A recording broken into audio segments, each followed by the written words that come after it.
अस्सलामुअलैकुम students. Last class के अंदर हमने न्यूमेरिकल्स किए थे। न्यूमेरिकल नंबर 7 तक हमने किए थे। दो सवाल मैंने करवाए थे, एक सवाल आपको असाइनमेंट के लिए दिया था। आज हम उसके आगे न्यूमेरिकल कर रहे हैं और ये जो आपके स्क्रीन के ऊपर न्यूमेरिकल नज़र आ रहा है ये पास पेपर के अंदर तकरीबन 3 से 4 मरतबा आ चुका है। ठीक, तो एक इम्पॉर्टेंट सवाल है, बुक के अंदर भी आपको गिवन मिल जाएगा। तो देखो लिखा हुआ है you are given 3 resistor each of 2 ohm. आपके पास 3 रेजिस्टेंस गिवन हैं, कितने ओम के? 2 ओम के। How would you arrange these resistor to obtain an equivalent resistance of 1.333 and 6 ohm. आपसे ये बोला जा रहा है 3 रेजिस्टर आपको दे दिए गए, तो इसको करना स्टार्ट करते हैं बेटा। देखो कैसे करेंगे। क्वेश्चन नंबर 8 पास पेपर का सवाल। 3 रेजिस्टेंस है, R1 equal to 2 ohm, R2 equal to 2 ohm and R3 equal to 2 ohm. 3 resistance है, इनको कैसे जोड़ेंगे? अब आपको पता है कि जोड़ने के दो ही तरीके हैं, एक पैरेलल और एक सीरीज। लेकिन आंसर यहाँ पर आपके पास देखो, आंसर कितने दिए हुए? ये आंसर हैं, ये लेकर आना है आपको, इन सबको जमा करके ये लेकर आना है। तो ये आंसर आपको पहले ही से गिवन कर दिए कि इनके मुताबिक ये सॉल्व करते हुए आपको लेकर आना है। तो आप इनको कैसे जोड़ेंगे? अगर फर्ज करो मैं इनको सबको सीरीज में जोड़ दूं। देखो सीरीज में जोड़ने का फॉर्मूला क्या होता है? R E equal to 2 plus 2 plus 2। Answer कितना आ जाएगा? 6 आ जाएगा ना। तो ये देखो आखिरी वाला ये जो लिखा हुआ है, ये वाला जो लिखा हुआ है, ये आपके पास इसका जवाब हो जाएगा। तीनों को कैसे जोड़ देंगे? सीरीज में। सही। बाकी के जो जो जो जवाब है वो कैसे आएंगे? तो अब अगर हम पैरेलल में इसको करके देखें तो पैरेलल में क्या इसका जवाब आता है? ऐसी रफली करके देखते हैं। 1/RE equal to 1/R1 plus 1/R2 plus 1/R3। तो मेरे पास 1/RE equal to 1/2 plus 1/2 plus 1/2। तो कितना हो जाएगा आपके पास? ऊपर आ जाएगा 3, नीचे आ जाएगा 2। आर ई को मैं फ्लिप कर दूंगा 2/3, तो मेरे पास 0.6 समथिंग कुछ आएगा। ठीक, तो ये नहीं है, ये जवाब नहीं है इसमें। देखो कहीं पर भी नहीं है जवाब। तो हम तीनों को पैरेलल जोड़ ही नहीं सकते, तो फिर क्या कर सकते हैं? 3 रेजिस्टेंस है ना, तो हम ये कर सकते हैं, 2 को सीरीज में, 1 को पैरेलल में, 2 को पैरेलल को और 1 को सीरीज में कर सकते हैं। तो अब हमें नहीं पता कैसे जोड़ना है, तो मैं सबसे पहले देखो क्या करता हूँ, एक ट्राई करके देखते हैं, उसके बाद हम लिख देंगे कि कौन सा जवाब आ रहा है। तो पहला जवाब आपने क्या लेकर आना है? इधर भी मैं लिख देता हूँ 1.33 लेकर आना है। दूसरा जवाब आपने क्या लेकर आना है? 3 ओम लेकर आना है। और तीसरा जवाब आपने 6 लेकर आना है। ये कैसे लेकर आना है? तो सीरीज में लेकर आना है, तीनों को सीरीज में जोड़ देंगे। तो सबसे पहले हम लिखेंगे, अभी जवाब यहाँ पर ए बी सी में नहीं लिखूंगा, मुझे नहीं पता क्या आएगा जवाब। तो सबसे पहले मैं क्या लिखूंगा? देखो मैं कैसे जोड़ रहा हूँ,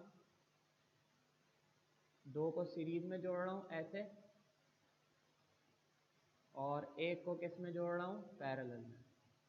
ये क्या है? R1, ये है R2, ये है R3। लिखेंगे R1 and R2 are in series and R3 are in parallel। तो सबसे पहले मैं इन दोनों को सीरीज में सॉल्व करता हूं। देखो आर ई डैश लिखूंगा, डैश इसलिए क्योंकि इन दोनों को सॉल्व करके टोटल नहीं आएगा, इसको जब उसके साथ करूंगा तो टोटल आएगा। क्या लिखेंगे? आर ई डैश बराबर होगा R1 प्लस R2। तो आर ई डैश बराबर होगा 2 प्लस 2। तो आर ई डैश मेरे पास किसके बराबर आ जाएगा? 4 ओम के बराबर आ जाएगा। ठीक है, आर ई डैश मेरे पास 4 ओम के बराबर आ रहा है। नाउ अब क्या लिखेंगे? Now R E dash is parallel to R3। ठीक है, आर ई डैश पैरेलल किसके है? R3 के, यानी कि ये दोनों मिलकर, ये दोनों ने मिलकर क्या बना ली? R3 बना ली। अब यहाँ पर एक रेजिस्टेंस होगी जो इसके पैरेलल होगी, तो पैरेलल का फॉर्मूला क्या हो जाएगा? R1/RE, क्योंकि पैरेलल में है ना, तो पैरेलल का फॉर्मूला आपको बाखूबी पता है क्या होता है? 1/RE बराबर होगा 1/RE डैश प्लस 1/R3। तो 1/RE बराबर होगा 1/RE डैश की जगह क्या लिखेंगे? 4, और यहाँ क्या लिखेंगे? 2। अच्छा, इसको मैं ऊपर सॉल्व कर देता हूँ, मेरे पास यहाँ जगह मौजूद है, यहाँ पे मैं सॉल्व कर देता हूँ इसको। तो 1/RE मैं इसका एलसीएम लूँगा तो इसका एलसीएम क्या आ जाएगा, नीचे 4, यहाँ 1 और यहाँ 2। तो 1/RE मेरे पास कितना आएगा, 3/4। इसको फ्लिप कर देते हैं तो क्या हो जाएगा, 4/3। तो जब मैं इसको सॉल्व करूँगा आंसर क्या आएगा, 1.33 ओम। तो अब इसका जवाब कौन सा है, देखो पहला है ना, तो मैं इसके ऊपर लिख दूंगा कि ये मैंने पहला अटेम्प्ट किया है, ए का जवाब हो गया। ठीक है भाई, तो जब मैंने दो को सीरीज में सॉल्व किया, एक को पैरेलल में जोड़ा, तो मेरे पास जवाब क्या आ गया, 1.33। अब इसी तरीके से मैं क्या करूंगा, दो को पैरेलल में, एक को सीरीज में जोड़ूंगा तो डेफिनेटली ये जवाब आ जाएगा। इसको कीजिए, फिर मैं करवाता हूं बी पार्ट इसका।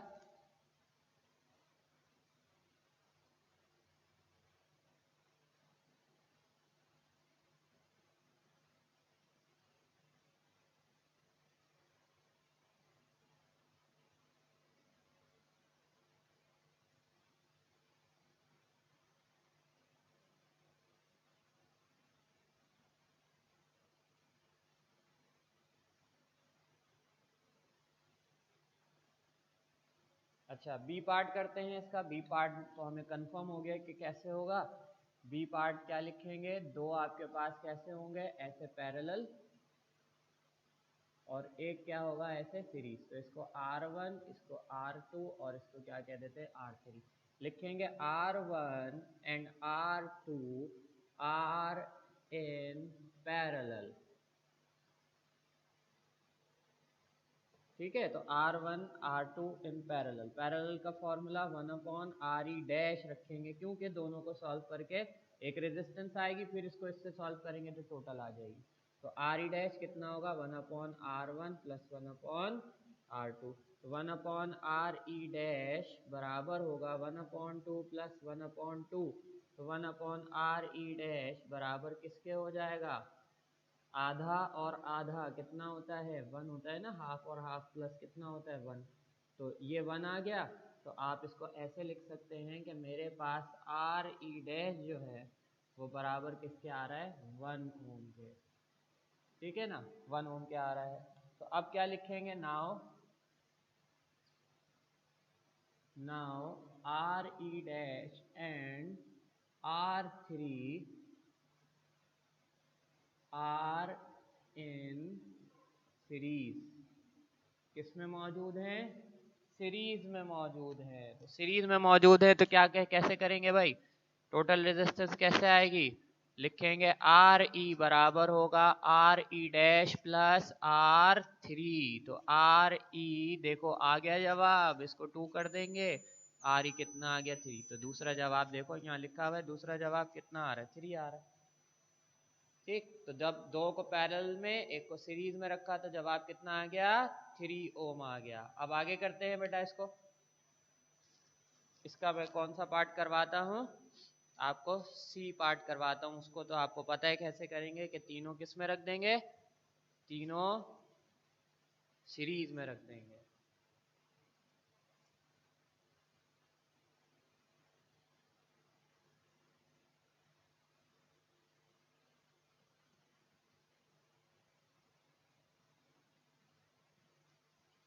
अच्छा, तो सी पार्ट है इसका, तो लिखेंगे all are in series, all are in series. तो सीरीज में हम इसको रख देंगे, तो सीरीज में देखो कैसे हो जाएगा, ये इस तरीके से, इस तरीके से और इस तरीके से।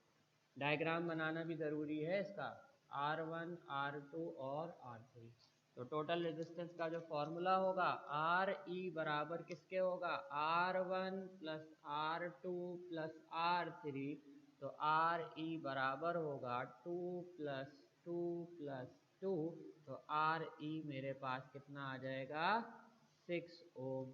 ठीक है भाई, तो मेरे पास कितना आ गया, 6 ओम। इसको कर लीजिए, फिर नेक्स्ट क्वेश्चन की तरफ चलते हैं।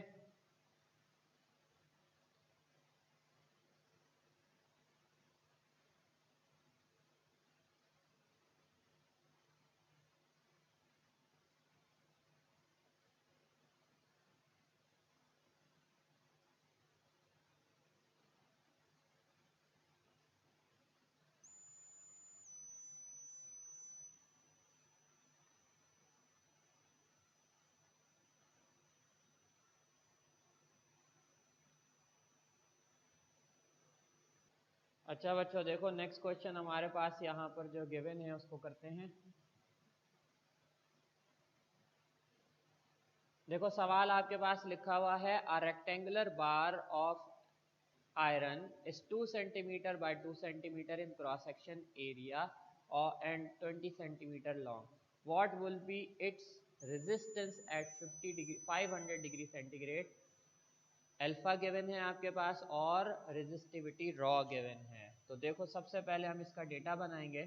क्वेश्चन नंबर 9 कर रहे हैं ये हमारे पास और पास पेपर का गालिबन 2019 का क्वेश्चन आप लोग देख भी सकते हैं, 5 ईयर में आपको मिल जाएगा।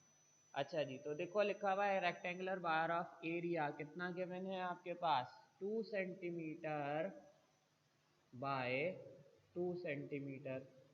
ठीक, तो अब इसको डिवाइड करेंगे 100 से, इसको डिवाइड करेंगे अलग 100 से, क्योंकि मीटर में लेकर आना है, अलग अलग डिवाइड करते हैं। कितना हो जाएगा 0.02 मल्टीप्लाई 0.02। ठीक, दोनों को मल्टीप्लाई करवा देंगे तो मेरे पास आ जाएगा 4 10 to the power -4 metre square. अच्छा, उसके बाद लिखा हुआ है एंड लेंथ, लेंथ कितनी गिवन है आपके पास 20 सेंटीमीटर। 20 सेंटीमीटर, मीटर को कन्वर्ट करेंगे किसमें, सेंटीमीटर को कन्वर्ट करेंगे मीटर में, डिवाइडेड बाय 100 कितना आएगा 0.2 मीटर।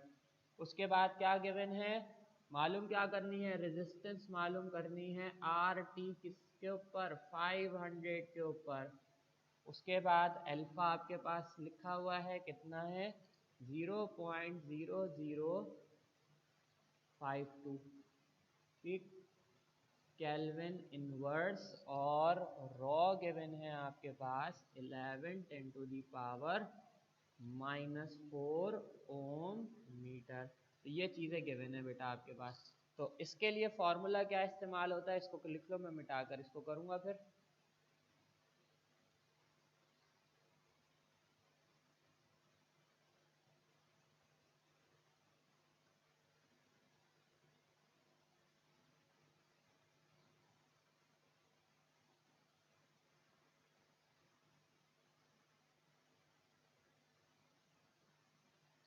अच्छा, मैं इसको मिटा देता हूँ यहाँ पर, इधर लिख लेते हैं। तो रेजिस्टेंस मालूम करने का फॉर्मूला देखो क्या होगा, R T equal to R naught 1 plus alpha delta T. ठीक है भाई, ये फॉर्मूला है। लेकिन इसमें देखो हमारे पास आर नॉट नहीं पता, आर नॉट है ही नहीं, तो आर नॉट कहाँ से निकाल सकते हैं, तो आर नॉट के लिए जो फॉर्मूला होगा ना बेटा वो कौन सा होगा, R equal to rho L upon A, यहाँ से निकालेंगे, यहाँ से निकालेंगे आर नॉट। बेसिकली यही रेजिस्टेंस क्या कहलाएगी, आर नॉट कहलाएगी। तो आर नॉट के लिए देखो हम क्या लिखेंगे, यहाँ पर क्या हो जाएगा R naught equal to rho की जगह 11 10 टू दी पावर -4, लेंथ कितनी गिवन है 0.2 और एरिया कितना गिवन है 4 10 टू दी पावर -4। ठीक है भाई, ये चीज़ें हो गई, देख लो एरिया रख दिया, लेंथ रख दी और रॉ रख दिया। ठीक, तो अब इसको कैलकुलेट कर लेते हैं हम। तो 11 10 to the power -4 multiply by 2 0.2 divided by 4 10 to the power -4, तो मेरे पास आ जाएगा 0.55। रेजिस्टेंस मेरे पास इसकी आ रही है 0.55। ठीक, ये रेजिस्टेंस आ रही है ओम। अच्छा, अब इसको हम फॉर्मूले में रखेंगे, ये वाले फॉर्मूले में आर टी 500, तो लिखेंगे इधर R T 500 is equal to R naught की जगह क्या आ जाएगा, बल्कि पहले लिख लेता हूँ formula, R naught 1 plus alpha delta T. ठीक है भाई, ये हो गया। अब फॉर्मूले में रखवाते हैं चीज़ें, R T 500 equal to R naught की जगह 0.55, 1 प्लस एल्फा की जगह 0.0052 और डेल्टा टी की जगह क्या रखेंगे भाई, नीचे करवा देता हूँ, यहाँ लिख देता हूँ, डेल्टा टी नज़र नहीं आ रहा होगा। क्या करते थे 500 में से माइनस कर देंगे 0, तो कितना आ जाएगा 500। ठीक है, ये 500। तो अब इसको देखो मैं सॉल्व कर रहा हूँ, तो क्या हो जाएगा 0.0052 मल्टीप्लाई बाय 500 प्लस 1 मल्टीप्लाई 0.55, मेरे पास आ गया 1.98। तो बेटा इसका जो जवाब आ रहा है मेरे पास RT500 इज इक्वल टू 1.98 ओम। ठीक है भाई, ये आंसर आ रहा है 1.98 ओम। तो आज जो है हमने 2 सवाल किए हैं। इसी से रिलेटेड बेटा मैं आपको एक क्वेश्चन दे रहा हूँ होमवर्क के तौर के ऊपर, तो ये आपने करना है, लाजमी करना है। तो देता हूँ मैं आपको सवाल।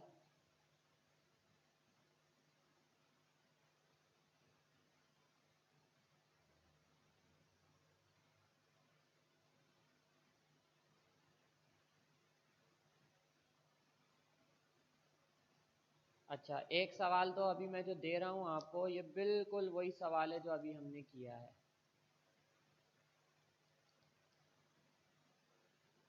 ठीक है भाई, तो ये देखिए लिखा हुआ find the resistance of 100, find the resistance at 100 degree centigrade of silver wire 1 metre diameter and 100,000 centimetre long. बिल्कुल ऐसे ही डेटा बनाएंगे आप, बिल्कुल ऐसे ही, लेकिन एरिया निकालना पड़ेगा। पहला जो हमने चैप्टर में, मतलब इसी चैप्टर में पहली क्लास के अंदर जो हमने किया था ना सवाल, न्यूमेरिकल की जो पहली क्लास थी उसमें जो सवाल किया था, उसका पहला सवाल देखना, पहली क्लास का पहला सवाल देखना। उसमें एरिया कैसे निकालते हैं, पाई आर स्क्वायर वहाँ से निकालते हैं, एरिया निकालेंगे, फिर रॉ एल अपॉन ए से आर नॉट निकालेंगे, फिर आर टी किस पे निकाल लेंगे, 100 पर, ऐसे ही रेजिस्टेंस निकाल लेंगे। तो बेटा ये जो सवाल गिवन है ये असाइनमेंट के तौर पर है, ये आपने करना है।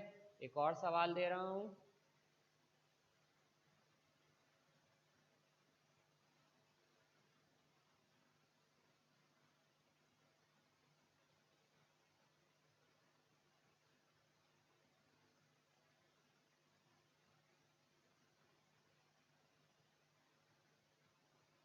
अच्छा, ये सवाल जो आपके पास आपको नजर आ रहा है, ये इससे पहले का जो सवाल हमने अभी किया था ना, जो 3 रेजिस्टेंस को जोड़ा था, अलग अलग आंसर आया था, 2 को सीरीज में, 1 को पैरेलल में, 2 को पैरेलल, 1 को सीरीज, और तीनों को सीरीज। तो इसमें क्या लिखा हुआ है, 3 resistors each of 50 ohm. 3 resistor हैं, 3, 50 50 50, ठीक है ना, 50 50 के 3 रेजिस्टर हैं। Can connected in 4 different way, 4 तरीकों से जोड़ सकते हैं। Find the equivalence resistance of each combination. सबकी आपने क्या मालूम करनी है, इक्विवेलेंस रेजिस्टेंस मालूम करनी है। तो 4 तरीकों से कैसे जोड़ सकते हैं, पहले तीनों को जोड़ लेंगे, 3 रेजिस्टेंस है, पहले तीनों को जोड़ेंगे सीरीज में, गौर से सुनो, पहले तीनों को जोड़ेंगे सीरीज में, नंबर 1 हो गया। फिर तीनों को जोड़ेंगे पैरेलल में, तीनों को जोड़ेंगे पैरेलल में, दूसरा हो गया। तीसरे में क्या होगा, 2 को जोड़ेंगे सीरीज, तीसरे को पैरेलल में, 2 को सीरीज, तीसरे को पैरेलल में। चौथा क्या होगा, 2 पैरेलल 1 सीरीज, 2 पैरेलल 1 सीरीज। तो उसी को देख देख के करना। उसमें 2 ओम रेजिस्टेंस था, इसमें 50 ओम रेजिस्टेंस है, तो आराम से ये सवाल हो जाएगा, कोई परेशानी नहीं होगी। ठीक, तो ये आपके पास न्यूमेरिकल तकरीबन हमने कर लिए हैं, कुछ और होंगे तो वो हम कर लेंगे। तो होप आप ये सवाल कर लेंगे। अगर कोई परेशानी या मुश्किल हो तो वो आप मुझसे पूछ सकते हैं, और आपकी परेशानी वो दूर कर दी जाएगी इंशाल्लाह। ठीक है भाई, तो नेक्स्ट क्लास में मुलाकात होगी। जज़ाकल्लाह।